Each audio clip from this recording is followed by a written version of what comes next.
네, 이번 강좌에서는 실제 우리 교수님들께서 이 플립 러닝의 수업의 구조를 본인의 교과목에 잘 적용하시기 위한 사전 준비 작업인 그 교과목 재설계에 관련된 이야기를 좀 전개해 보겠습니다.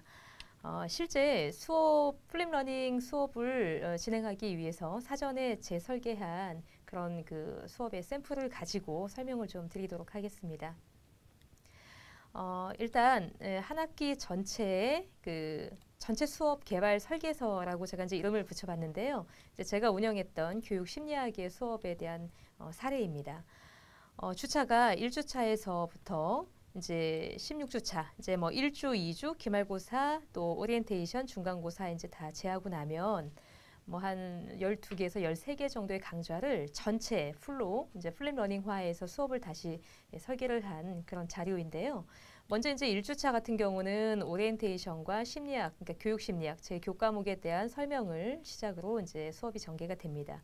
자, 이 활동 안에서도 사실은 저는 사전 학습을 준비를 해 놓았습니다. 그래서 이거는 첫 시간이기 때문에 프리클래스가 될 수는 없고요. 이 첫 번째 수업이 끝나고 나면 돌아가서 학생들에게 다시 한번 이 수업에 대한 사전 학습을 한번 리뷰하게끔 첫 시간만큼은 프리클래스가 포스트 클래스로 이제 운영하게끔 이제 안내를 합니다. 그리고 실제 인클래스 안에서는 1주차 오리엔테이션 시간에는 여러 가지 기본적인 이를테면 아이스 브레이킹도 좀 많이 하고요. 또 이제 각자 소개하는 것도 하고 해서 A4에 네임 텐트 만들고 뭐 등등 우리 학생들이 이제 30여 명의 그런 수업의 학습자 그룹이었기 때문에 이제 이런 것들을 이제 활동을 1교시에 했다라고 이제 보시면 됩니다. 그리고 이제 제가 3강에서도 말씀드렸다시피 VAK 학습자 유형을 분석하기 위한 VAK 진단도구 양식을 활용해서 우리 학습자들이 어떠한 성향을 가지고 있는지를 제가 첫 시간에 좀 확인을 하기도 합니다. 자, 이제 그러고 나면 2주차부터는 이제 본격적으로 이제 플립 러닝의 수업의 구조로 운영이 됩니다. 저는 이 플립 러닝을 어떤 교수님들께서는 이제 부분적으로 뭐 격주로 운영을 하신다든지 또는 뭐 4주차 아니면 뭐 이렇게 좀 2주차, 2주차 뭐 이렇게 이제 섞어서 하시는 경우도 이제 많이 있는데 사실 어떤 것이 더 효과적이다 그렇지 않다라고 판단할 수는 없습니다. 교수님들께서 이제 편안하게 운영하시기 이제 용이하시게 운영하는 게 가장 중요하고요. 그런데 이제 다만 제가 이제 경험상 또 많은 교수님들을 이제 그 컨설팅을 한 결과를 보면 우리 학생들이 이러한 능동 학습은 익숙하지가 않기 때문에 학기 초에 이 플립 러닝을 적용하는 데 있어서 잘 이렇게 적응을 못합니다. 오히려 프리클래스도 이제 학습을 해야 되고 또 그에 따른 뭐 퀴즈, 평가도 해야 되고 또 인클래스에 오고 나면 뭐 여러 가지 액티비티가 너무나 많기 때문에 좀 피로도가 높다 이렇게 또 학생들이 또 싫어하는 경향도 있는데요. 사실 우리 학생들은 아직 이 능동학습의 근력이 좀 부족한 것은 사실입니다. 그렇기 때문에 이 플립 러닝을 좀 더 효과적으로 운영하시기 위해서는 사실 우리 학생들이 좀 익숙할 만한 시간을 좀 이렇게 좀 제공을 하는 게 좀 필요하다고 저는 봅니다. 그래서 사실 오리엔테이션을 제외하고 2주차, 3주차, 4주차 정도는 조금 좀 여유 있게 플립 러닝을 좀 운영하시고 평가는 좀 적게 진행을 하시고 나면 이제 중간고사 이후에 본격적으로 이제 플립 러닝의 학습 근력이 이 학생들이 이제 근력이 생기기 때문에 굉장히 이 따라오는 속도가 빨라집니다. 그리고 또 효과적이기도 하고요. 그렇기 때문에 조금 학기 초에 이렇게 운영하시는 것에 있어서 좀 많이 부담을 느끼시는 경우도 있지만 조금 참고 학생들에게 좀 독려해 주시면서 코칭을 하시는 그런 이제 그런 노력이 좀 필요하다. 그렇게 보는 거죠. 자, 해서 첫 번째 이 교수 설계를 할 때 전체 수업을 개발하는 설계서다 해서 이 부분은 조금 더 이렇게 좀 포괄적으로 전체 한 학기의 수업의 흐름을 보실 수 있게 이렇게 제가 주차별로 디테일하게 내용들을 기재를 해놨습니다. 자, 그럴 때 여기 보시면은 이제 2주차 같은 경우는 형성평가다 해서 1점에서 2점 두 문제를 내거든요. 그래서 이제 형성평가라는 거는 인클래스 안에서 학생들에게 한번 제가 간단한 뭐 오럴 테스트도 하고요. 쪽지 시험도 보고요. 좀 간단하게 배점을 좀 낮게 해서 시험을 좀 간단하게 보기도 합니다. 자, 그 다음에 이제 4주차가 되면 프로젝트 평가라고 해서 20점에 해당하는 그 내용을 미리 이제 공지를 하고 중간고사 이후까지 기간을 좀 제가 좀 이렇게 기간을 좀 설정을 해 두어서 학생들에게 이번 한 학기는 프로젝트가 하나가 있다라는 것을 꼭 명시를 해주고 진행을 합니다. 뭐 제가 이제 이와 관련된 자료는 좀 더 디테일하게 또 원본을 제가 이 강의 영상 그 수업 자료원에 탑재를 해 놓을 예정이기 때문에 좀 더 구체적으로 한번 살펴봐 주시면 아마 이해하시는 데 도움이 되실 겁니다. 그래서 형성평가는 저는 하나, 둘, 셋, 그 다음에 프로젝트는 하나, 그리고 이제 강의의 후반부에 있어서도 이렇게 이제 형성평가나 어떤 이제 과정평가들을 디테일하게 우리 학생들에게 제시할 것을 이렇게 설계서에 제가 이제 기재를 해 놓습니다.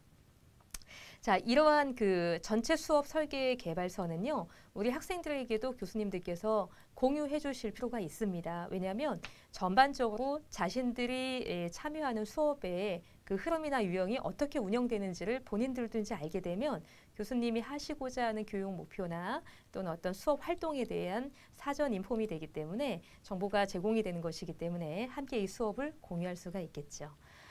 자, 그렇게 해서 이제 전체 수업 개발 계획서 설계서를 보셨다면 이제는 하나의 샘플을 한번 보여드릴게요. 한 8장의 학습 동기 챕터인 이 11주차의 수업을 좀 더 세밀하게 한번 제가 구성을 해봤습니다. 그래서 이 챕터는 이제 학습 동기에 해당하는 챕터라고 단원 주제를 밝혔고요. 이제 학습 목표, 굉장히 행위 동사 중심으로 학생들이 중심에서 이해할 수 있게 디테일하게 진술을 해야 된다라고 제가 사전에 이제 안내를 좀 드렸죠. 그래서 이 8챕터에서의 학습 목표는 세 가지로 제가 설정을 해놨습니다. 학습 동기 개념을 이해하고 자신의 학습 동기 수준에 대하여 예를 들 수 있다. 뭐뭐에 대하여 개발할 수 있다. 뭐뭐에 대하여 토론할 수 있다. 자, 이렇게 이제 진술된 교육 목표와 뭐뭐에 대하여 안다. 뭐 이렇게 쓰는 것하고는 좀 상당한 차이가 있다라고 제가 아까 그 사전에 1강인가요? 2강에서 제가 설명을 드렸던 기억이 납니다. 자, 어쨌든 우리 학생들에게 이번 학기 이번 차시를 통해서 달성할 교육 목표를 명시를 해두고 그다음 이제 플립 러닝의 그 파트너의 단계별로 제가 수업 구성을 설계를 한번 해봤습니다. 자, 일단 프리클래스 사전학습에 해당하는 부분은 P 프리퍼레이션 단계 사전학습 영상을 제공한다. 자, 어세스먼트는 뭘까요? 네, 자기주도 학습에 관한 정보들을 수집하고 장단점을 분석해 온다.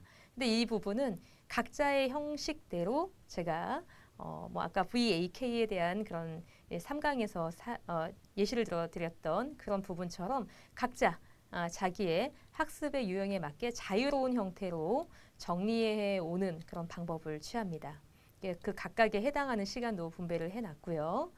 자, 그리고 나서 이제 인클래스에 진입을 하게 되면 렐레번스 단계라고 해서 이제 이 프리클래스와 인클래스를 연결해주는 그러한 맥락을 이어주는 그런 단계로서 이 학습 목표를 이제 제시를 하고 또 기본적으로 우리 학생들이 사전학습에 대한 이해가 얼마만큼 남아 있는지에 대해서도 간단하게 이제 생각해 보는 시간들을 갖게 하는 거죠. 그래서 저 같은 경우는 이번 이 차시에서는 질문으로 흥미를 유도하기. 그래서 질문을 자기 스스로가 한번 만들어 보게 하는 그런 시간을 간단하게 이제 진행을 해 보았습니다. 자, 이때 우리가 좀 유념해야 되는 부분. 자, 렐레번스 단계에서 사전학습을 리뷰하는 과정에 있어서 교수님들이 또다시 사전학습에 대한 요약 강의를 제공하는 그런 그 경향들이 좀 있으신데요.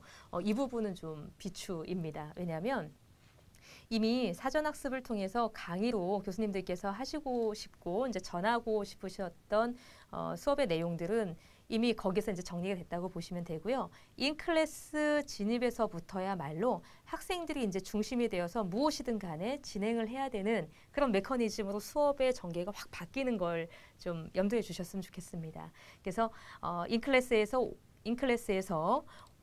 오자마자 또 교수님의 어떤 그런 강의가 제공이 된다면 학생들이 조금 또 지루해하는 경향을 보이기도 합니다. 자, 그래서 이제 이 렐레번스 단계가 간단하게 진행이 됐다면 이제 플립 러닝의 가장 핵심인 팀 액티비티, 협력 학습을 이제 진행을 하시면 되는 거죠.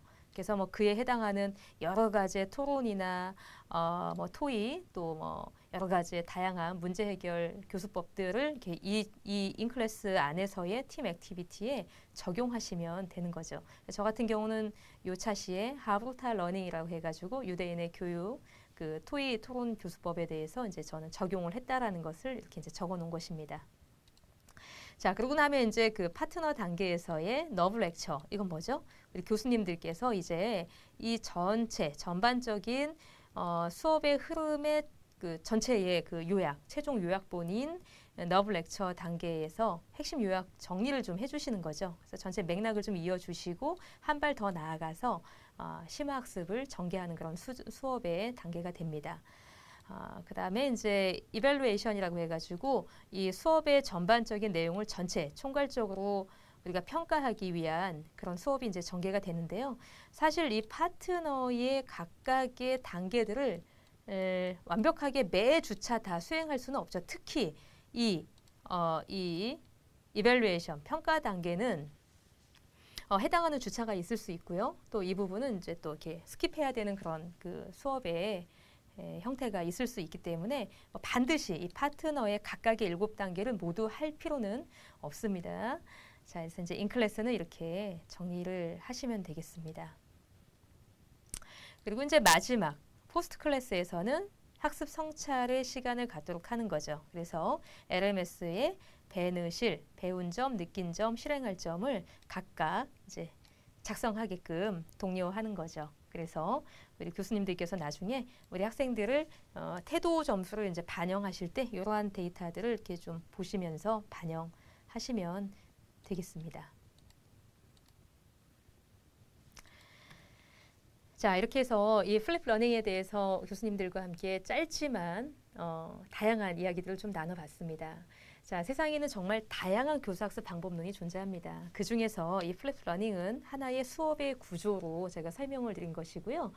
최고의 교수법은 사실 뭐 존재하지 않습니다. 최적의 우리 교수님들 성향에 맞게 최적화된 그런 교수법은 있을지 모르나 뭐 누구나에게나 절대적으로 완벽한 최고의 교수법은 저는 뭐 존재하지 않는다고 생각합니다. 다만 최근에 이제 그 교육 패러다임의 변화에 따라서 우리 학생들의 역량과 또 학업 성취를 높이기 위해서는 역량을 끌어내고 학업 성취를 겸으로 올리기 위해서는 이러한 그 플립 러닝의 수업의 구조, 즉 사전학습, 본차시 학습에 또 이제 포스트 클래스까지 이러한 수업의 어떤 그 흐름 안에서 좀 더 유연하게 학생들의 그 역량들을 끌어낼 수 있다라는 것이죠. 그래서 그런 부분에서 이 플립 러닝은 한번 교수님들께서 적용해 보실 것을 제가 적극 추천해 드리는 바입니다. 네, 지금까지 이 플립 러닝 강의를 시청해 주신 교수님들께 감사하다는 말씀드리면서 강의를 마치도록 하겠습니다. 감사합니다.